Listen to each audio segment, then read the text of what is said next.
Hello everyone, welcome to this fourth lecture on waves.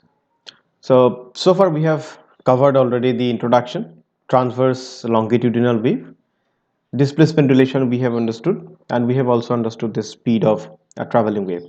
In addition to this, we have understood the principle of superposition of waves, and we have talked about interference phenomenon in detail.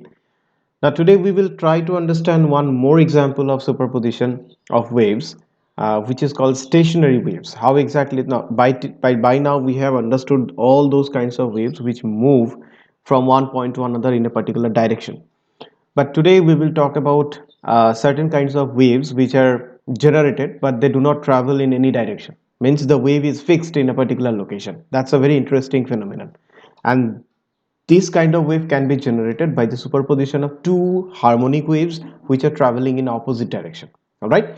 So those kinds of waves where the energy is transferred neither towards right nor towards left nor in a transverse direction, those kinds of waves, which basically do not move, those are known as the stationary waves. So when two simple harmonic waves of same amplitude, remember that two simple harmonic waves of same amplitude, frequency and time period, they travel in opposite directions. This is very important. The two waves having those criterions to be same, but they must travel in opposite direction in a straight line. Then the resultant wave obtained due to the superposition of these two waves is called a stationary wave or a standing wave. All right. So that is the reason why we have called it stationary or standing, because energy neither goes towards right nor goes towards left. So let the two waves be represented as y1 is equal to a sine of kx minus omega t. Of course, this is a wave which is moving towards right or in a positive x direction, and this is moving towards left in a negative x direction. So if you superimpose these two waves, you get a resultant wave which is y equal to y1 plus y2. So ultimately we have done it like, since a amplitude is common, so we take it common and finally write sine of kx minus omega t plus sine of kx plus omega t. Now, so y is equal to a remains as a. The sine of kx minus omega t, this term can be broken down as sine of a plus b, sine of a minus b, and this term can be broken down as sine of a plus b. So sine of a plus b, as we all know, sine of a plus b, that's equal to sine a cos b plus cos a sine b. If you have a negative sign here, that means sine of a minus b, then this term will be negative. So this is just like a plus minus b, then there will be plus minus. So accordingly we have described this particular thing, sine of a, that is kx, cos of b, that is omega t, minus cos kx sine omega t. So the first term is done. Then sine of kx cos omega t plus cos kx sine omega t, the second term is done. Now after we have broken down these two terms into sine a plus b or sine a minus b formula, then after that we see that there are two terms which can get cancelled, that is cos of kx sine omega t. Here also you have got a cos of kx sine omega t. This is a plus term and this is a minus term. So this term and this term gets cancelled and you remain with two terms which are identical, sine kx cos omega t. So that is why there is a factor 2 will appear over here. So y is equal to twice a sine of kx cos of omega t. So this is the ultimate wave which we get. So it is important to note that the terms kx and omega t appear as a separate entity. Now in case of a traveling wave, what we get? In case of a traveling wave we get like kx minus omega t, they are the part of the same entity. Within the same sine function they are joined together. But here you see they arrive at two different locations, one as a sine function, another as a cosine function. Kx and omega t are sort of decoupled because x means the spatial component, t means the temporal or the time component. Previously they were joined together and now they are decoupled. That means they are now coming out as separate entities. One is coming out as a function of sine, another is coming out as a function of cosine. Although sine and cosine functions, these are not absolute things, because if you consider these functions to be cos, in that case here these functions may be different. But the important point is that they are decoupled. Kx and omega t are no longer joined together. So the amplitude of this particular wave in that case will be given by this whole term, twice a sine of kx. This means that the amplitude varies from point to point, but each element on the string oscillates with the same angular frequency omega. The wave pattern neither moves towards right nor moves towards left, and hence it is known as a stationary wave. Because of this decoupling, this particular waveform y is equal to twice a sine of kx cos of omega t, it neither moves towards right nor moves towards left. It doesn't move at all in any direction. There will be an animation in the next slide where you can see that. So that is the reason why, because the wave looks like standing at a particular position, so we call it to be a standing wave. By the way, when it is formed, suppose you have got a string which is bounded between say two ends. Bounded between two ends means this end and that end. This is a string. If you just plug the string upward and release it, it will vibrate. It will vibrate in many different modes, and these particular modes of vibration will create certain kinds of waves which will travel neither in the left direction nor in the right direction. They will remain stationary over there. That is why it is known as a standing wave or stationary wave. There are two terms, one is standing wave or stationary wave. Both are the terms corresponding to these kinds of waves. All right, so this derivation is very much important. Please go through it very carefully. So here is an animation. The points where the amplitude is zero, interestingly, suppose this particular thing, I have just taken a snapshot over here. So in the snapshot, the point where the amplitude is equal to zero, because why, what is the amplitude of this wave? We have got it to be twice a sine of kx uh, cos of omega t. So out of which this part is the amplitude now, so capital A. So the points where amplitude is zero are known as nodes, and the points where the amplitude is maximum or the largest are known as the antinodes. So these locations where the amplitude falls off to zero are known as the nodes. Remember that. All right. And these points where the amplitude is maximum are known as the antinodes. So these are clearly shown by this particular picture. And see exactly how they are formed. See, this is a wave which is moving towards right. This is a wave which is moving towards left. So what is the equation of this wave? That is y2 is equal to, say, a sine of kx plus omega t. And this wave is represented by the equation, say, y1 is equal to a sine of kx minus omega t. So these two waves, when joined together or they summed up, in that case you see you get a net pattern which neither moves towards right nor moves towards left. It completely stays in a particular position, and interestingly it gives you these nodes and antinodes. This is a very special kind of pattern. All right, so whenever you play a guitar, in that case also you create stationary wave, because the guitar, one end of the guitar is tied uh, to the bass part of the guitar, and the other end is tied at the front part where you have got those tuning things or tuning rods. Or in fact you can hold your hand at a particular location so that you either increase or decrease the length of the string, and accordingly you produce sounds of various tones. All right, the frequency changes depending upon the length. So quite that thing we can analyze mathematically also, that we will come later in this particular slide. Now let us go to that particular slide. So stationary wave, vibration of a string fixed at both ends. Now we will understand this vibration. Same equations we will try to understand. Just we will now analyze how exactly the frequency changes corresponding to length. Because when you play a guitar, you see when you change, either increase or decrease the length of the string, the frequency also changes accordingly. Okay, you might have a good experience with that. Or any kind of a string, not only guitar, it could be a sitar, it could be a violin, it could be a bass, it could be a cello, it could be anything, any local instrument including dotara or something like that, where we just change the length of the string and we get various frequencies, various melodious frequencies coming out of that instrument. So how exactly that happened? So let us try to understand. This is nothing but once again an application of stationary waves. So once again let us consider same two equations. One will be represented as moving in the forward direction, another moving in the backward direction. So kx minus omega t and kx plus omega t we have considered, but both the waves have got same amplitude.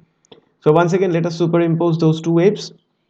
and ultimately we get the same uh, equation of the final wave after superposition, twice a sine of kx and cos of omega t. So if the standing waves are set up in the string, then the endpoints, that is at x equal to 0 and x equal to n. Suppose this is the string. So this is one end of the guitar and this is another end of the guitar, where either you have plucked in with your finger or it is completely tied to the tuning knobs. But whatever be the condition, let L, capital L, be the length of one particular string. Alright, then this end is given by x equal to 0 and this end is given by x equal to capital N. Alright, if this is the situation, then in the standing wave pattern, these two should give you node. These two positions cannot be an anti-node position. Means amplitude cannot be maximum at these two ends. The amplitude should become 0 at these two ends because the waves start from these particular two ends. Alright, so amplitude must be 0 here. So if amplitude is equal to 0, in that case displacement of the particle is also 0. That means y is equal to 0 in these two ends. Alright, so if you put these two things, suppose at x equal to L, y is equal to 0, if you put this condition to this equation 1, then 1 implies in place of y, we will put a 0 and this let us remain as it is, twice a sine of kl, because see you have got a kx over here instead of x. Now because we are considering x to be equal to L, so I have put an L cos of omega t. Fine. So if you place everything to be 0, because sine of kl is equal to 0 divided by twice a cos of omega t, so 0 divided by anything is 0. So what I mean is that twice a sine of kl cos of omega t, that is equal to 0, that has been given to us. So I can write sine of kl is equal to 0 divided by twice a cos of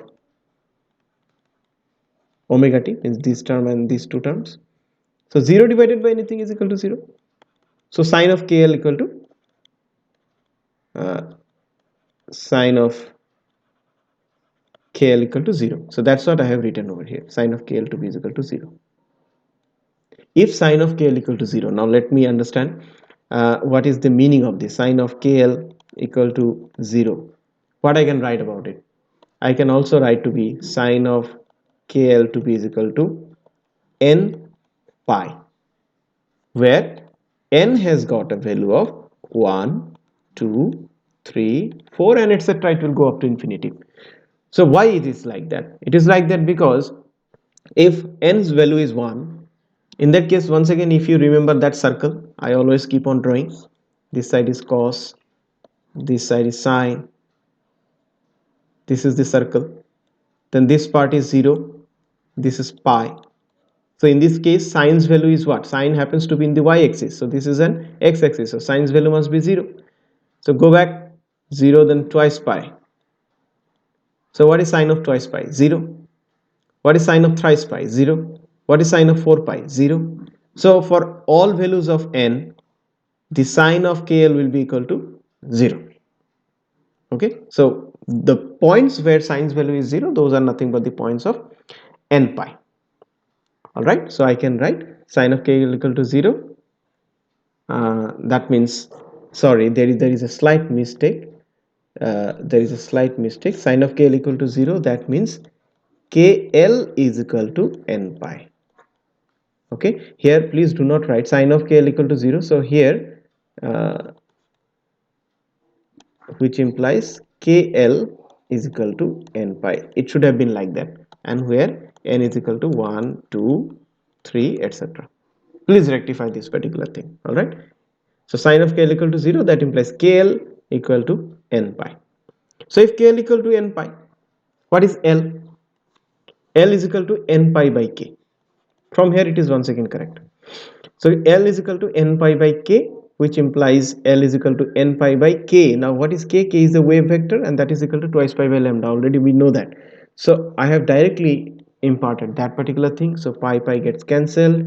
You remain with n lambda by 2. So this is the relation which we get. So for any string to have standing waves, when you plug the string, This condition must be satisfied, that the length of the string should give you integral multiple of lambda by 2, means integral multiple of half of the wavelength. If this is the situation, in that case you will get standing wave pattern in a stretched string. So thus, if the string length is integral multiple of lambda by 2, standing waves are set up in the string. However, the string cannot oscillate with any frequency. Now it is very interesting that, okay, I'm saying that, okay, in the string you are getting waves generated, standing wave. But next question comes, what is the frequency of those waves which are generated? Let it be standing wave, but there should be some frequency. But what is that frequency? Can it be any frequency? Interestingly, no. It has got certain fundamental frequencies or certain natural frequencies with which the string oscillates. So that is why it is written. However, this is a very important line. However, the string cannot oscillate with any arbitrary frequency, in contrast to a harmonic traveling wave. Because harmonic traveling wave, you give any frequency 0, 0.1, 0.001, it will go, not an issue. But this wave will not go. So in this case, standing wave, in the case of the standing wave in a string, the frequencies are characterized by a set of natural frequencies which are known as normal modes of oscillation. Only certain set of frequencies are allowed, not all. You can have a value of like 0.1, 0.2. You cannot, maybe you cannot have a value between 0.1 and 0.2. So only discrete certain values are allowed. All other values are not allowed. So those frequencies which are allowed in a system of stretch string, that is known as the natural frequencies or normal modes of oscillation. How can we get that? Just simply put lambda is equal to v by nu, where v is the velocity of the wave. And if you put that into this expression, L is equal to n lambda by 2, instead of lambda you just put v by nu. In that case, what you are going to get, n lambda by 2 was there, n lambda by sorry, this one there, n lambda by 2, instead of lambda if I put v by nu, then it becomes nv by twice nu, which is equal to L, but I have just shifted the position, so nu is equal to nv by twice L. So these are the, so where, what is n actually? N is equal to 1, 2, 3, 4, 5, etc. So either this frequency is allowed, that if you put n is equal to 1, that is v by twice L, or twice v by twice L, or thrice v by twice L, or likewise it will go. These are the frequencies which are allowed to be formed in a stretch string. Not all frequencies. You cannot have a frequency which is lying in between this and this, or in between this and that.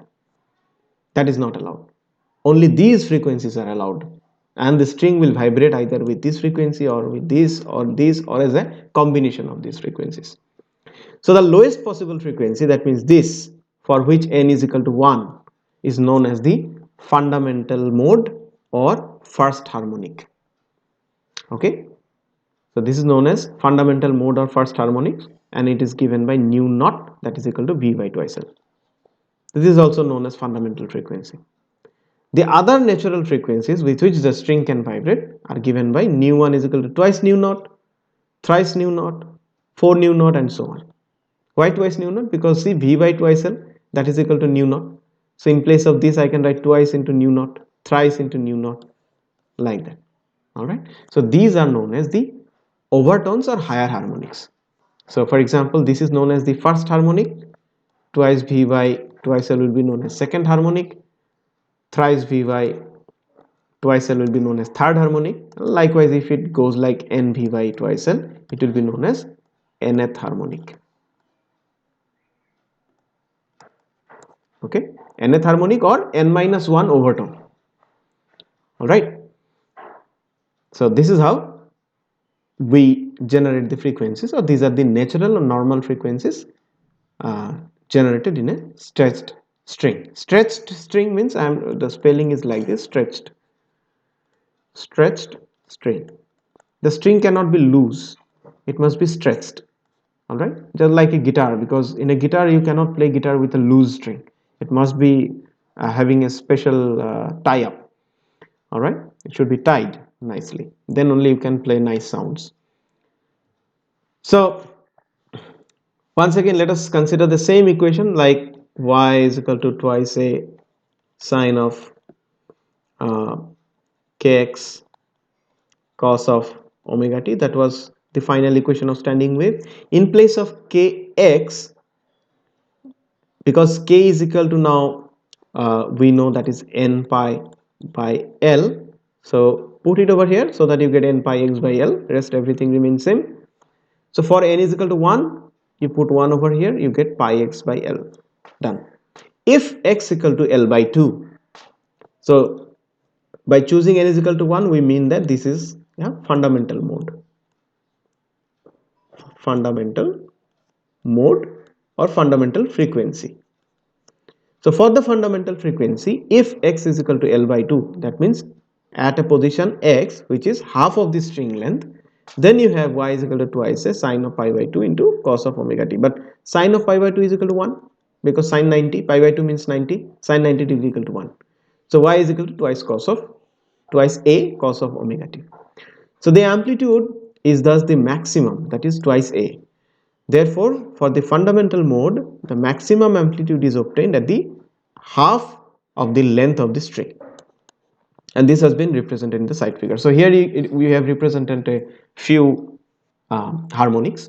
This is the fundamental mode or the first harmonic. You see the amplitude is maximum when x is equal to L by 2 at half of the length of the string. But for the second harmonic, this is the first harmonic or fundamental mode. For the second harmonic, that means for which n is equal to 2, second means n is equal to 2, at this location y is equal to 0. For the third harmonic, again y is equal to maximum at this location. Again for the fourth harmonic, y is equal to 0. So for all even harmonics at x equal to L by 2, you get nodes. For all odd harmonics at x equal to L by 2, you get antinodes, because these are the antinodes. Where amplitude is maximum, that is known as an antinode. Where amplitude is 0, that is known as a node. So this is one node, this is a node, this is a node. So in the fundamental mode or first harmonic, you get two nodes at the two ends and one antinode at the middle. For the second harmonic, you get three nodes, one in the center, second two are at the ends, and two antinodes, this one and this one.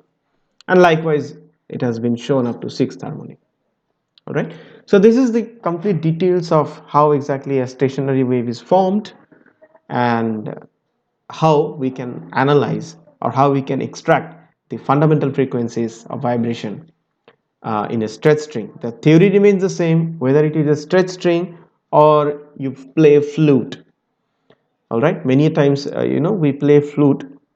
There are various holes by which a musician can develop very nice pleasant sound. So it is also having the same principle, or physics is saying that they are creating nothing but standing wave of various frequencies, and because of those frequencies uh, we can hear nice sound out of those musical instruments. In fact, in the case of tabla or those instruments which are also bounded at the ends, you nothing but create standing waves. So anything which is bounded, waves created in a bounded system, is generally a standing wave. All right. So that's all I have for today. In the next class, maybe we will try to understand beats. There is something more which is called reflection of wave that we have to understand, and I will make a separate video on that. Okay. So thank you so much for today.